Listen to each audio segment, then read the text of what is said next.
Hello, welcome back to my channel. వినాయకుని పూజలో నేను ప్రిపేర్ చేసిన ప్రసాదాలు 9 రకాల ప్రసాదాలు అవేంటో చూసేద్దాం. మొదటిది పరమన్నం, రెండోది వడపప్పు, మూడోది వడలు,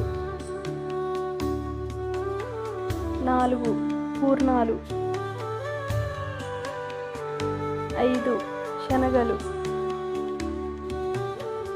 6 రాగి లడ్లు,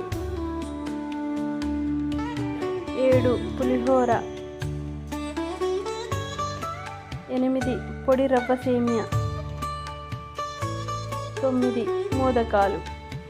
ఈ 9 రకాల ప్రసాదాలను 9 రోజులు ఒక్కో ప్రసాదాన్ని ఒక్కో రోజు ప్రిపేర్ చేసి దేవుడికి నైవేద్యంగా సమర్పించవచ్చు.